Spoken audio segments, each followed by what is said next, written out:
KPBS On Demand is supported by Paint Care, offering households and businesses in California more than 800 leftover paint drop-off sites for recycling.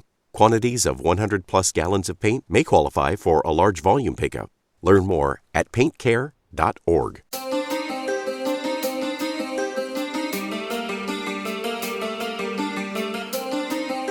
Welcome back to another edition of the KPBS Cinema Junkie podcast. I'm Beth Accomando.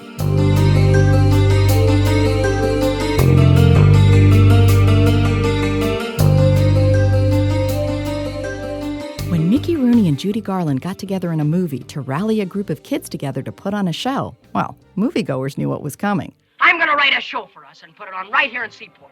Why, it'll be the most up-to-date thing these hicks around here have ever seen. Opening night, we'll have Max Gordon, Sam Harris, Lee Schubert down to give us the once-over. How about it, kids? We'll get every kid in this town on our side, and we'll start right now. What do you say? Right? Come on, kids, let's go! If Mickey and Judy were geeks, they'd be putting on a Hobbits version of Les Mis or a Star Wars take on the Phantom of the Opera. So today, I'm going to take you behind the scenes of a pair of geeky musical mashups from a group called Turning Tydes that'll be putting on a pair of plays outside of Comic-Con next week. But time for your training to end. I say you are a Jedi. But Master, is Darth Vader truly my dad? Father, he is. Him, you are not. But what does that mean for my complex character arc? Yeah, Judy and Mickey and Leia and Luke, the whole gang's here, so. That's James Ebert, theater critic for the San Diego Union-Tribune, and is just one of the theater critics charmed by The Phantom of the Empire. One thing that was really impressive, because here you have a show that I think is barely an hour long, and it's covering an entire 3-movie trilogy. So how do you do that? That's a lot of material. And I thought that the lyrics really did a great job of referencing the things that you have to reference in a Star Wars-related show. You've got Boba Fett, and you've got, obviously, Darth Vader, and you've got Lando Calrissian. You have to sort of speed through all these plot points and all these characters. So it was clever in the way that the show found its path through all that material and still did justice to it without really skipping anything. To me, both Star Wars and Phantom of the Opera they operate on such a heightened emotional level, which is part of the point. They're both operatic in their own way. So I felt as though this piece really went for those big emotions, but did it in a way that was really, it was kind of poking fun, but it was also paying tribute to just how much fans of both sort of obsess about Star Wars and about Phantom of the Opera, and how much they really love these two shows.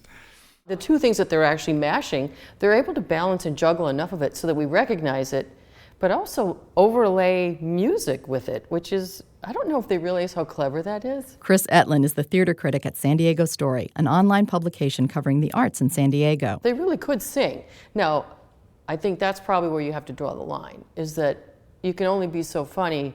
If you can't sing well, it can really start to wear on you after an hour. But their singing was very good, and so that made you love them even more. Ewoks, they're so cute, but beware, they'll chew your faces off if you should anger them. Did you get the door? It's too hard, I need more time. You've got trouble, hurry up. It's clear we've been set up. R2. Howlingly funny. I mean, just don't forget that. Why'd you have to be so brave?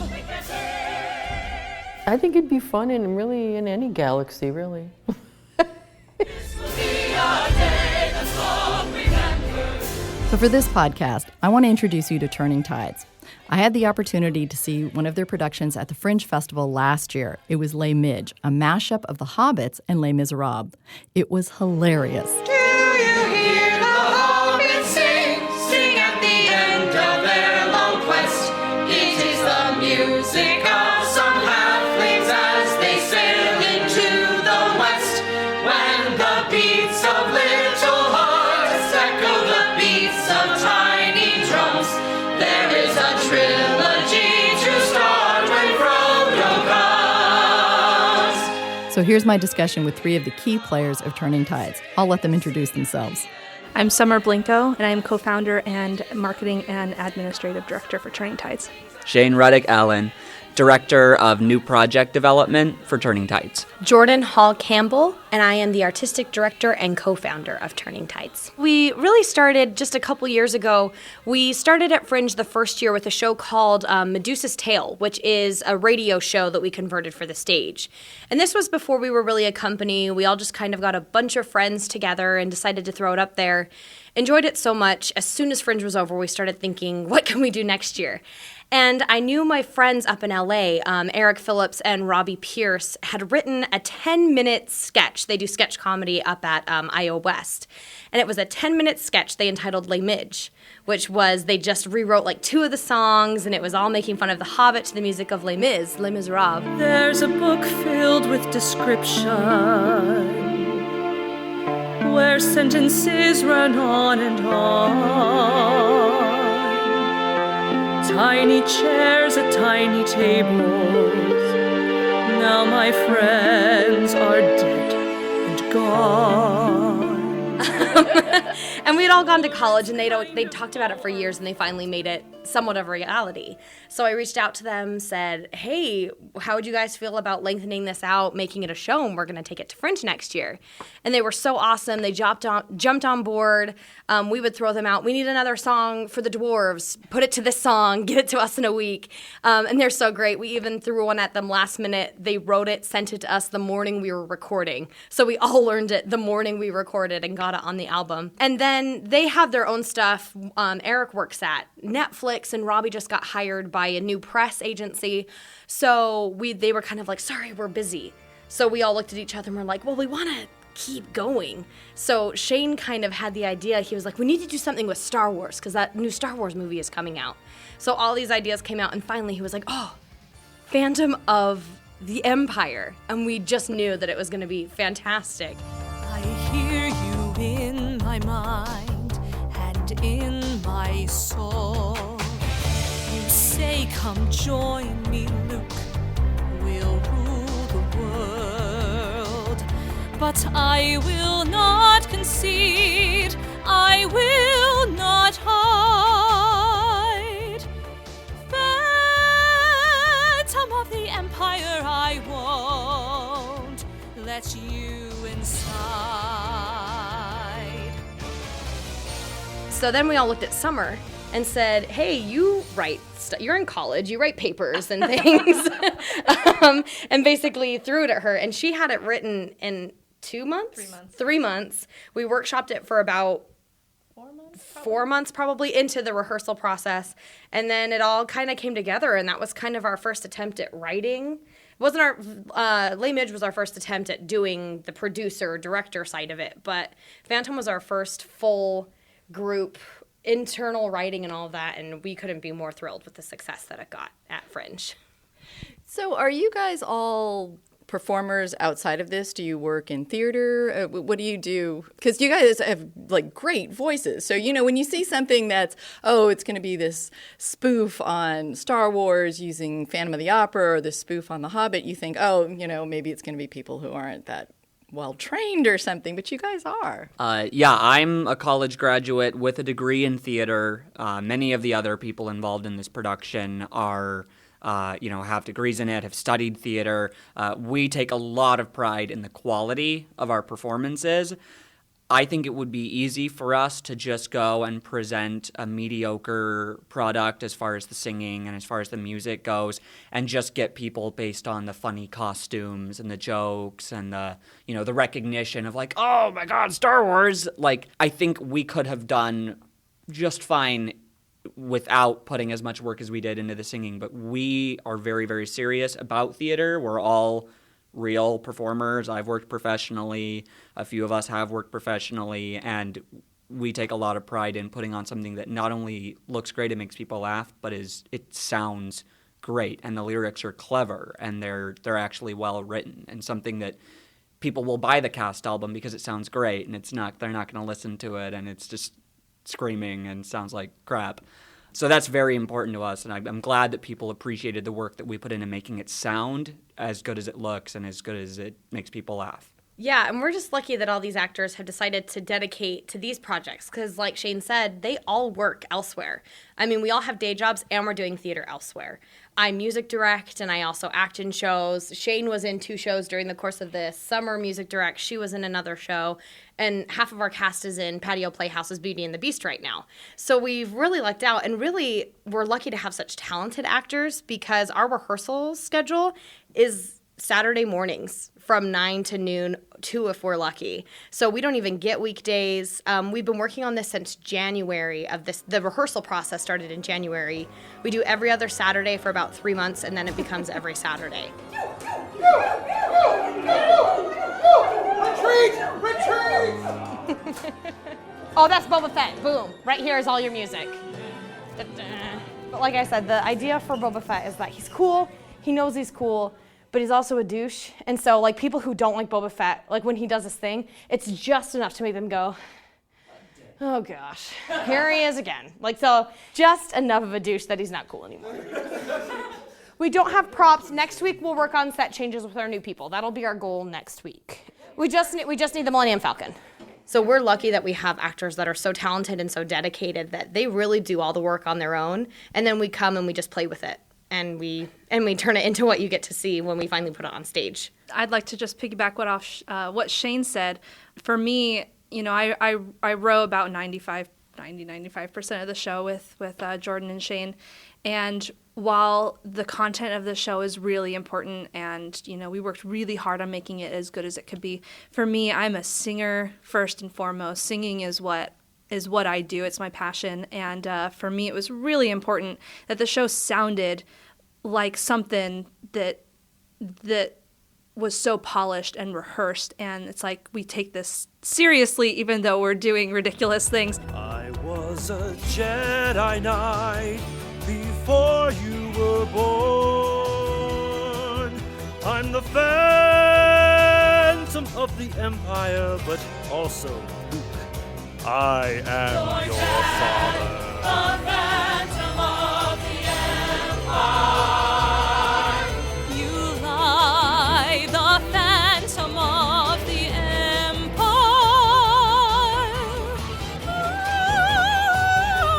And that's part of the comedy too, is you're singing about these ridiculous things, but it's so serious, and it's like your mind can't put the two things together. It's like, they sound so good. Why are they singing about a Death Star? It's that juxtaposition that I think just really hits home for a lot of people. And you guys also nail the trivia kind of aspect of this. I mean, if you come to see this and you're a fan of Star Wars, you will be satisfied that you guys know the material. So do you consider yourselves fans first? Yeah, absolutely, we're fans. We've all talked to people that are like, why are you doing that to Star Wars? That's blasphemy. Why would you want to do that? And we're like, you know what? We love Star Wars. We're huge fans. It's just this kind of pop culture phenomenon that it's survived for so long. And when you take all the jokes that have been around for 30 years and you put them all together, it's fun. It's just sheer fun is what it is. Yeah, we're huge fans of Star Wars. I mean, we studied the movies. We had movie marathons with the entire cast where we looked at it and we said, what do we want to put in this? And of course, with Fringe, we're a little limited. We only get an hour. So there was a lot of stuff in there that we were like, we need this. It's so important if you understand Star Wars, that we just had to let go so that we can fit it into the hour. I think it was like an hour and 40 minutes when we started workshopping. We cut about 40 minutes of stuff. Yeah. And then, so we reviewed the movies. I was a big fan of Wookieepedia, and it's where just everyone has entered all of the information they have on Star Wars. We also downloaded a dictionary of Star Wars insults so that we could be sure to use, insults that were used in the universe make its way into our show. Most of these, bucket heads and scruffy-looking nerf herder, those are in the movies. And so we made sure to find those. We weren't making up our own insults. You're just a scoundrel and a scruffy-looking nerf herder.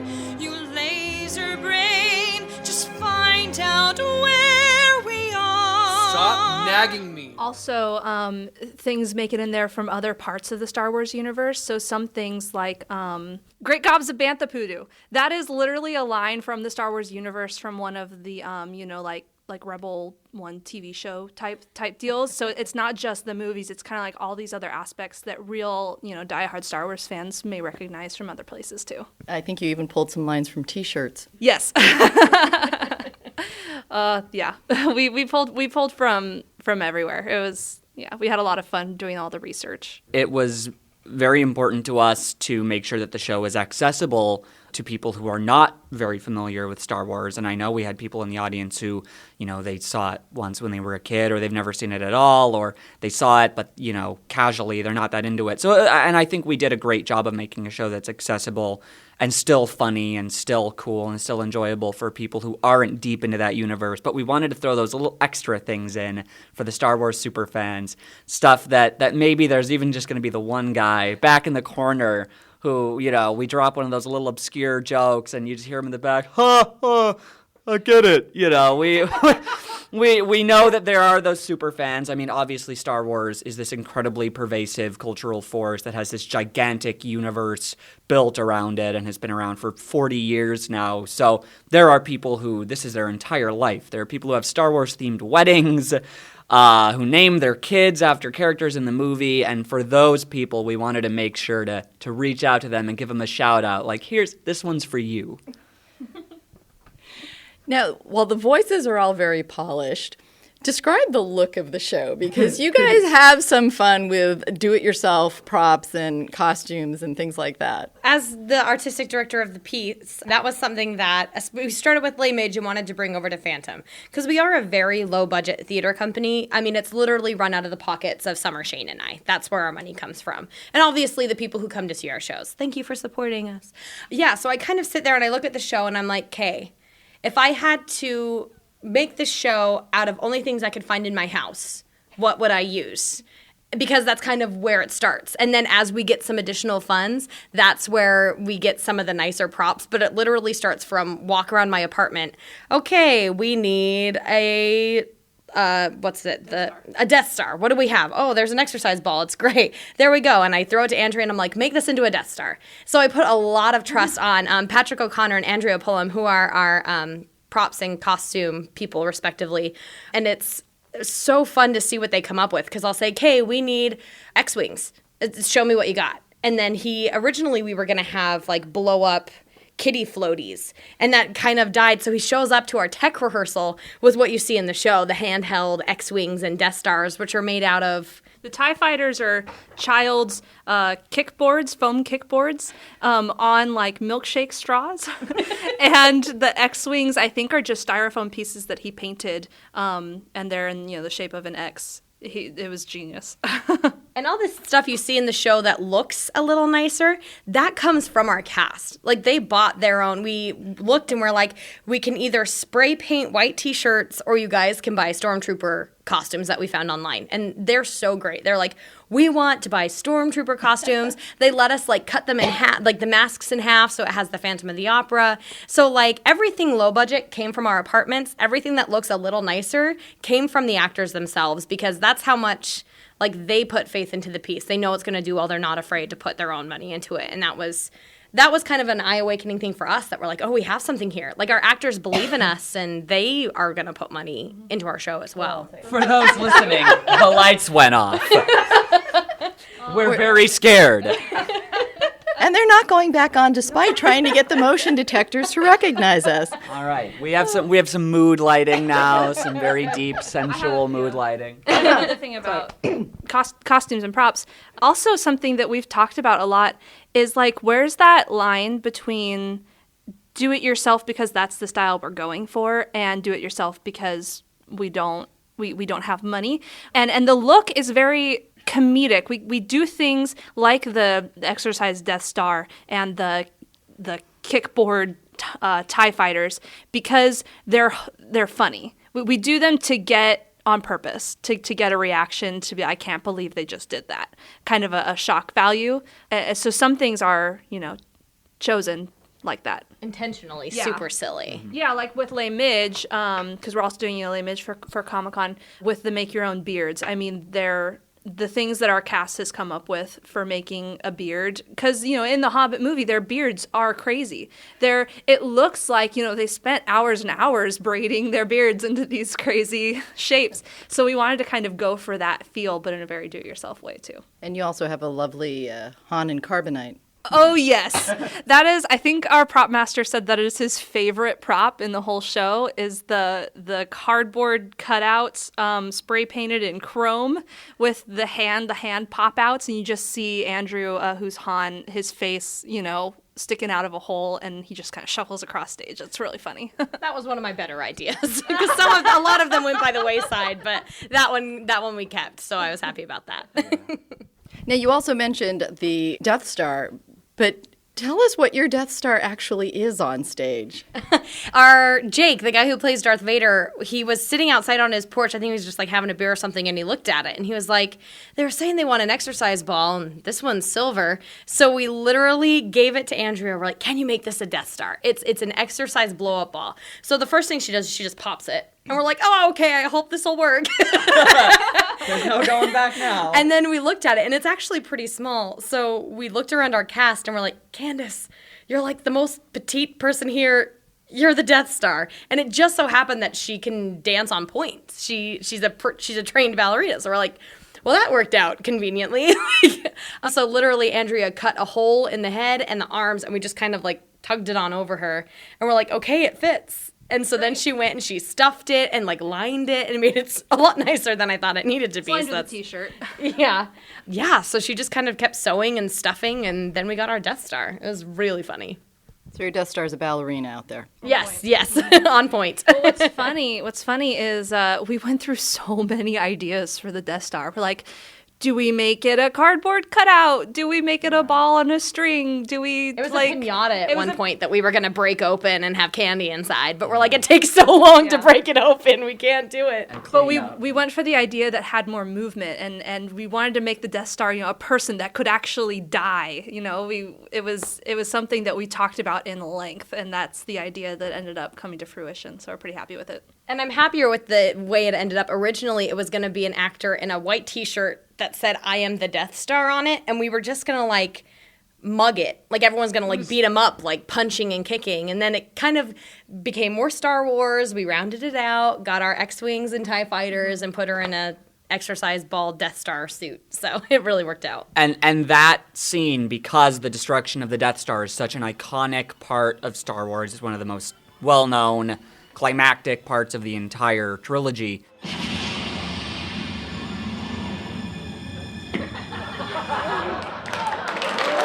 We knew we needed to do justice to that in some way, and even though a lot of the show is very sort of DIY and, going for a sort of casual aesthetic, we knew this scene had to really do it. We had to respect our audience and give them something great and give them something cool for that scene. And I love what we did with the Death Star and with the sort of Black Swan style ballerina death, because I love that it's an homage to the Phantom side of our show. I mean, we've talked a lot about the Star Wars aspect, but I think also we've done a lot to really give a shout out to the Phantom of the Opera, and to honor the sort of ballet and operatic side of that, I think was a really inspired move, and I hope that the audience felt like that gave them something to remember for the destruction of the Death Star. Another nice addition, I thought, was the little three-way bromance that you guys have between Han and Chewie and Lando. So who came up with that? It was during one of our Star Wars marathons, actually. The girl who plays R2-D2, Krista Barnes, she was there, and we were watching it, and I was taking, furious notes, like, oh, okay, we got to have this line in there somewhere, and oh, this is a really good thing to make fun of. I was like, we got to do something with Chewie and Han. I mean, it's like they're the ultimate bro team. I mean, they're just like the best friends, even, especially in the new movie. It's like they're together forever. And she was like, he's kind of like the gay best friend.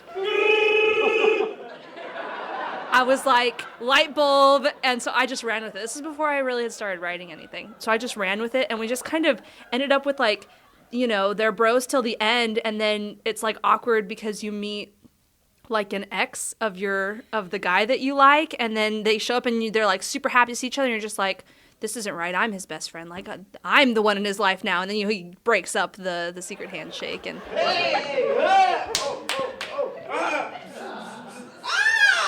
And then, we got to give props to our actors on that one, too, the three of them, Han, Lando, and Chewie. Everything that you see on the stage, we kind of gave them a little bit of character direction. Like, this is kind of the relationship we're going for. They came up with the handshake. Robert is crazy good at his characterization. Like, we didn't have to really give them any kind of direction as far as specifics. They just did it, and that's a real testament to the kind of people that we have in our cast, too. Yeah, I think that it gives a really funny new spin on how protective Chewie is of Han throughout the series. I feel like a lot of the humor and a lot of the jokes that we included about Star Wars are, things that are going to be very familiar to Star Wars fans. The stormtroopers can't shoot right, and the Ewoks are these ridiculously cute little teddy bears who are also like savage, murderous villagers. And I think we paid homage to a lot of like classic jokes and stuff that people have said over and over about Star Wars. But the like Chewie is the gay best friend thing, I think that was like something that was really new and novel and original to us. I'm really proud of that. And you guys are planning to perform this during Comic-Con. So what was the impetus behind this? How did this come up? Was it because you found a place to do it? No, actually, we got approached by some of the people from the Fringe Festival team, and they're like, we'd really like to put a show in the Jeffrey, which is the Fringe space, during Comic-Con, and the first thing that popped in our head was Les Midge from last year, and this was before. When was this? Like February, January of this year. So it was before we had even really started rehearsing for Phantom. So Phantom wasn't really a thing yet. And so it was mostly going to be just Les Midge. And then as it kind of developed into this, okay, well, we think we're actually going to do this. It was, well, why don't you go ahead and do both? Phantom of the Empire seems pretty interesting too. So why don't you guys do both? And so it developed into this kind of double-header, double trouble geek night, if you will, with Les Midge at 7 and Phantom of the Empire starting at 8:15, and you can buy tickets to both or just one, but buy tickets to both because they're both really great. And what's great about it is it doesn't require the Comic-Con badge, so it's accessible to anyone who's going to be in or around town during those dates, July 21st through July 24th. And you're also within walking distance of Comic-Con, so people don't actually have to like repark their cars or get out of the convention completely. Yeah, and we're also sharing the Spreckle space with Conan O'Brien. He does his Comic-Con late night in the theater, the main stage of Spreckles. So it's kind of nice because we have all of that right next door too. So we're hoping to have a few celebrity spottings. We'll see what happens.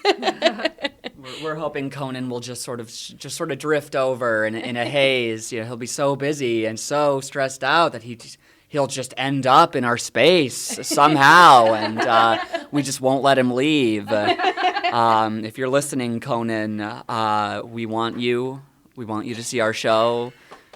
I love you. I love you, Conan. Come see my show, Conan. Oh my God. Not so subliminal messaging.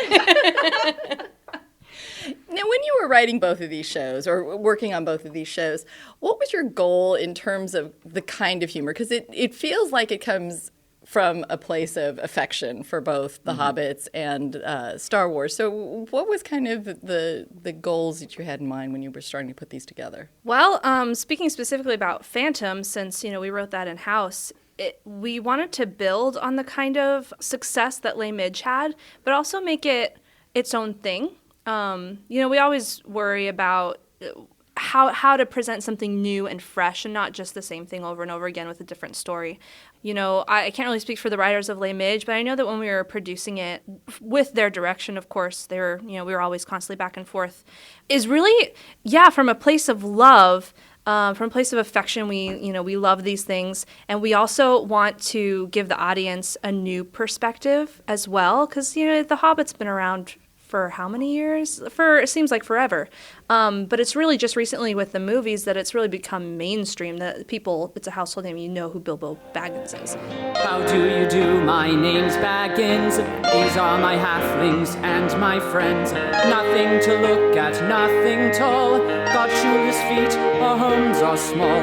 Think you're tall, like a tree.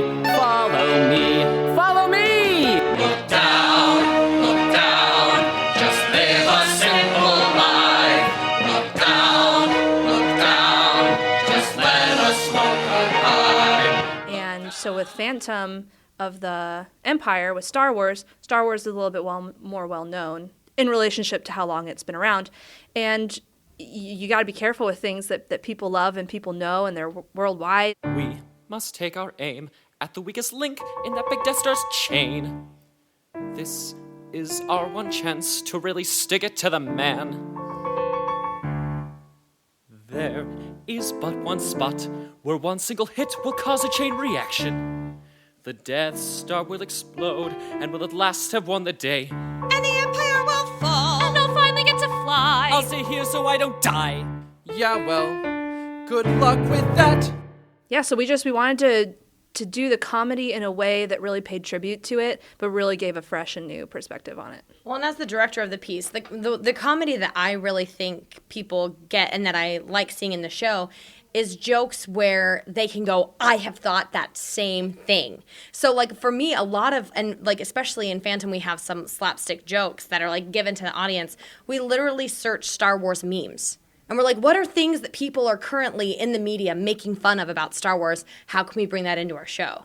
Like, I don't want it to be all of these epiphanies. Like, some of them, yeah, we come up with on our own, but I think the humor comes from when people are like, I watched that, and I thought the same exact thing. Why do Han and Chewie have this semi-romantic relationship? What is that about? And that's kind of where I find the most humor in our shows.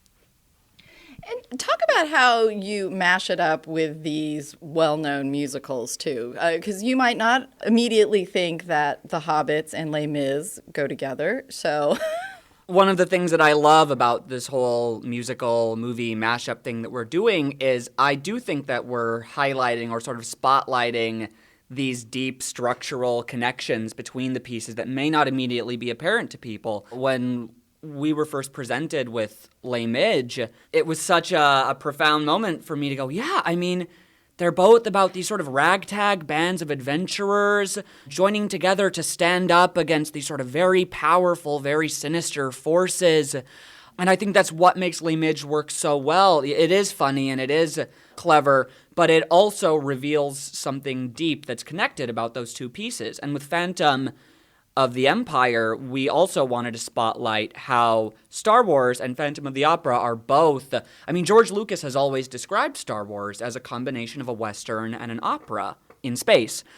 And how it's this sort of very melodramatic story of good versus evil, a sort of, to use a technical term, a Bildungsroman, a coming-of-age story with a young man finding his own inner strength to rise up against, the dark forces that are trying to corrupt him and triumphing over those. And it's a very operatic structure, and so I think it works great with the operatic nature of Phantom of the Opera. And also the connection between Darth Vader and the Phantom, both of these sort of tortured, evil genius figures, young and beautiful and talented in their youth. They were corrupted and damaged, both mentally and emotionally and also physically. Now you really got him.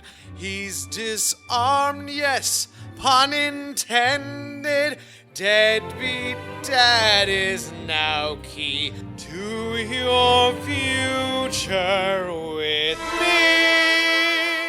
And I think there is a deep connection there that we explored, and it may not come out through all of the jokes and the slapstick and the references, but that's something that to me animates our work in a way that I think for the real fans, I hope that they got that connection somewhat and put that together. Initially, when we were first bouncing around this idea, before we had even put Les Mis up at Fringe, is when we kind of first came up with this idea, was, for me, the big thing was this whole idea of a story about redemption and the unmasking of something. Because in both stories, you have an unmasking of the mysterious figure, and that to me was really important. I'm like, what makes it really jive is that kind of yeah, it's a mashup. We don't do too much of Phantom of the Opera. There's a couple nods. If you're a Phantom of the Opera fan, you'll notice.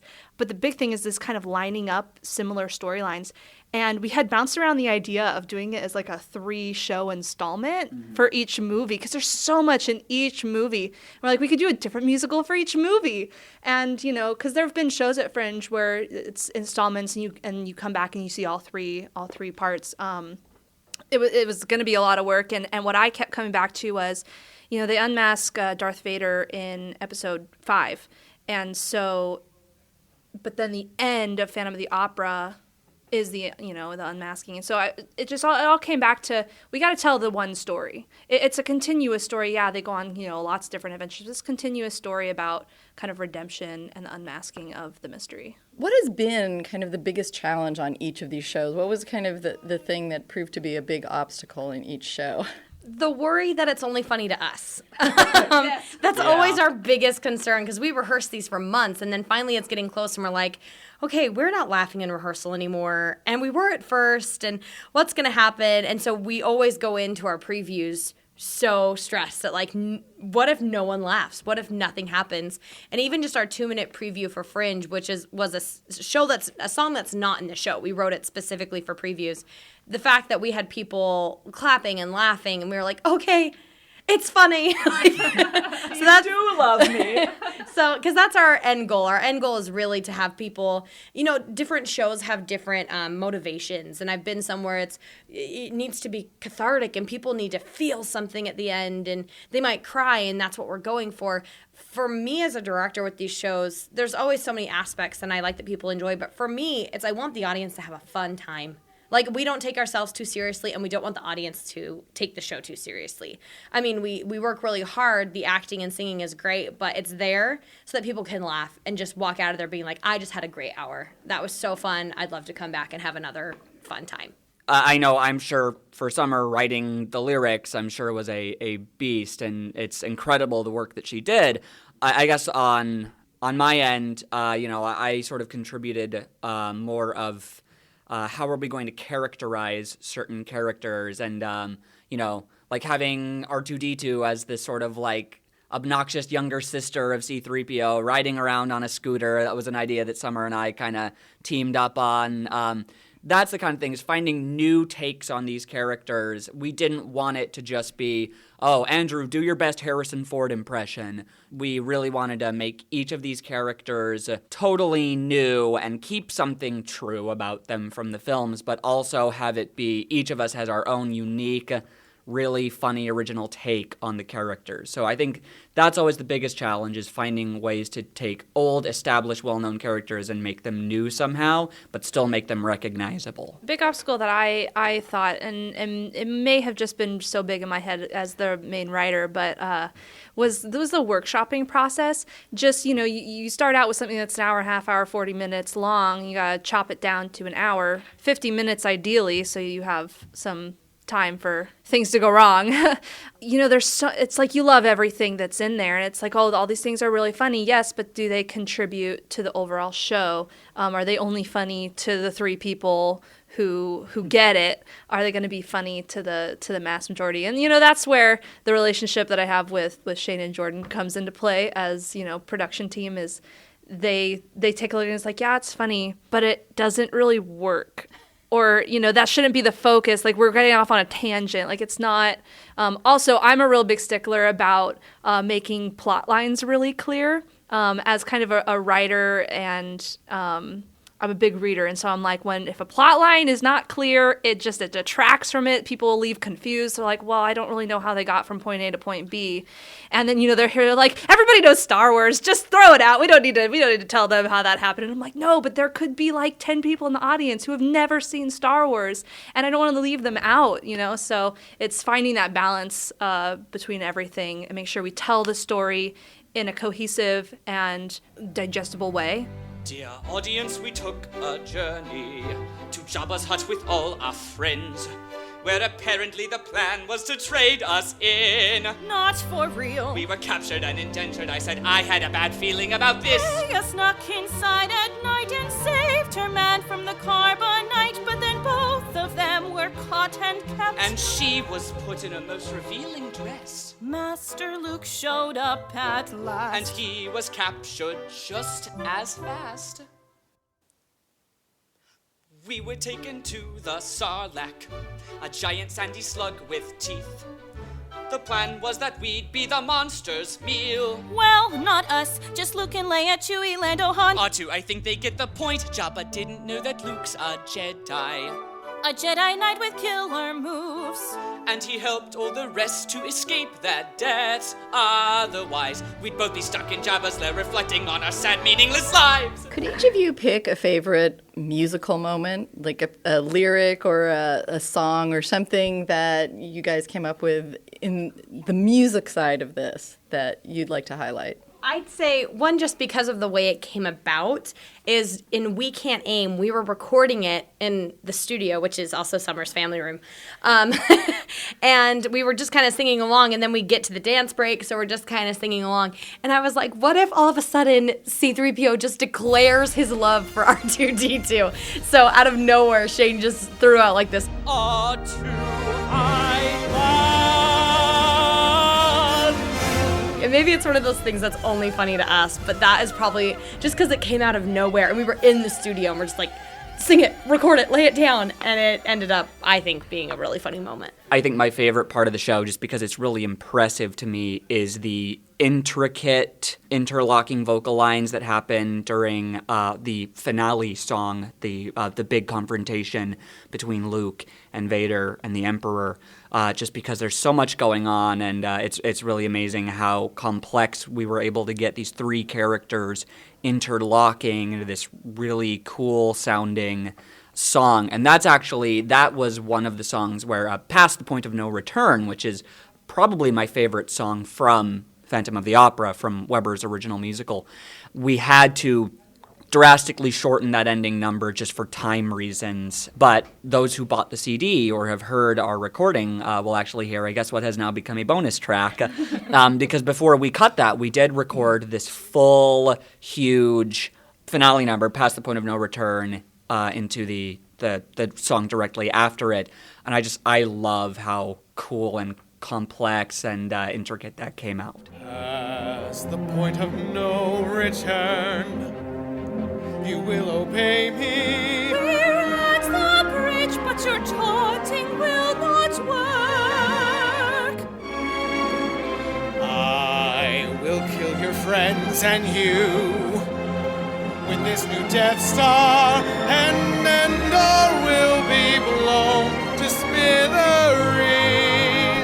We didn't know that this thing worked, you crazy bastard! I'll kill you. At last the dark side will have won you. Past the point of no return, we're at the threshold of changes and a crucial turn. We're at the point of no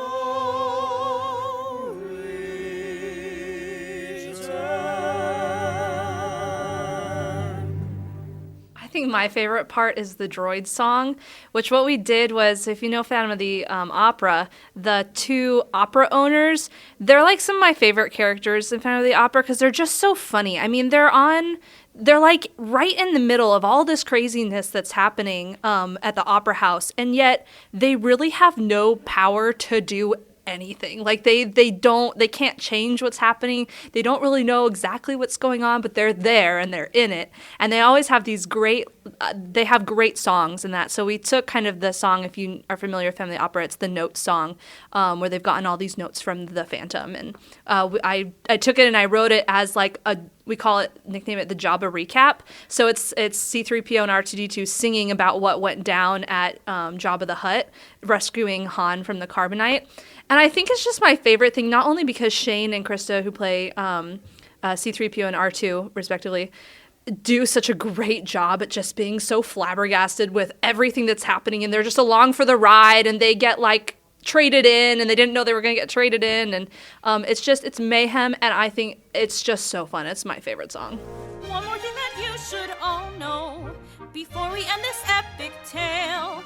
Vader sent Boba Fett to collect payment. But he failed. Eaten by the Sarlacc. What a nasty way to go, though. But he's out of all our hair now. That's a minor win compared to all the crap that we put up with, the dismantling and the chasing and the guns! You've got all these people coming out to Comic-Con, 125,000 people. So how can you pitch this show to them? Why should people from Comic-Con take the time to come out and visit your show? It's just a blast. It's got something for everybody. You know, like I said earlier, we were so committed to making sure that the nerds in the audience, the people who have spent their entire life loving Star Wars and loving The Hobbit and absorbing all of the trivia and all the little obscure minutiae of these universes, to have them come out and see those things sort of blown up into these big musical extravaganzas, I think is going to be really satisfying. And I think for a lot of people who go to Comic-Con who maybe would never go see a musical normally, this will be a great way to appreciate what musical theater has to offer, but in a way that connects to the fandoms that they love the most. So come and see.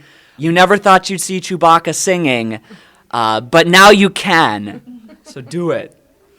I think why I think to do it is because it's so unique. There's nothing else there like that. Even one of our reviews from Fringe said, Turning Tydes has done it again for a second year. How has no one ever thought of this? Mixing up like a blockbuster hit and a musical theater Broadway hit into an hour-long, fun-filled show full of just jokes and great music and great acting. And it's something that, at this point, hopefully no one steals our ideas, that you can't see anywhere else. There's nothing else like this currently out there. I think if you really want the full Comic-Con experience, you've got to take advantage of this crazy opportunity that we're giving all the Comic-Con people. I mean, you go to Comic-Con all day and you're shopping around for the action figures and for the art and you're standing in line for hours and hours to see the panels, and that's all great. I mean, all super fun. And who doesn't want to see Harrison Ford at a panel talking about playing Han Solo? That would be awesome. I want to go someday. You step out of that and you want to be entertained. Like, I feel like you want to sit there and you want people to bring the comic and the geekiness to you, and that's what we're doing. You just have to show up at the theater and we'll bring you all the geekiness you've wanted all day. And do you guys have to worry about any kind of copyright issues with this? Dare I ask? Well, as far as plot goes, it's all parody, so that's fine. We buy licensed karaoke tracks from like iTunes. So we don't understand a lot of the legalities going into it, but from what we've looked like, as long as we purchase licensed tracks, we've been told we're fine. So maybe we're just waiting for the day the cease and desist comes in the mail, but until then it's going to be a great ride. And if anyone knows more about that, give us a call. We're also we're very small, and we don't do a lot in sales as far as CDs and things like that, but we're pretty secure in our knowledge of the rules of parody, so we feel pretty confident there. We're also as we get more support and become a little more successful at what we do, we're hoping to just be able to move on and create our own music tracks and become really self-sufficient in-house. So that's our goal. All right. Well, I want to thank you all very much, and can't wait to see how this does at Comic-Con. Thank you. Thanks. Come see us.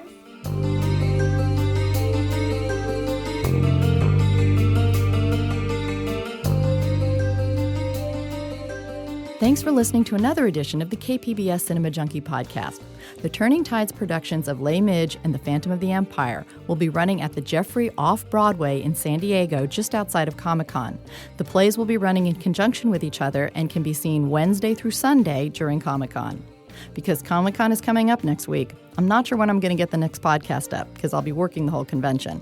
But please be patient, and you can subscribe to the podcast on iTunes, or you can go to kpbs.org/junkiepodcast. And again, thanks for listening.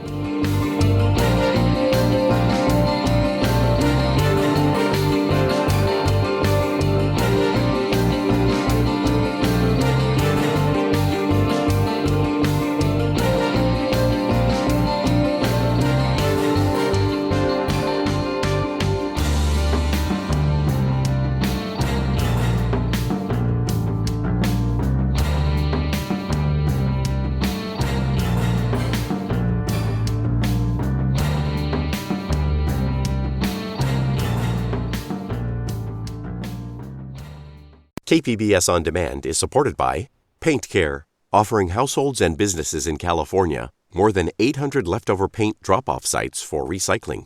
Quantities of 100-plus gallons of paint may qualify for a large volume pickup.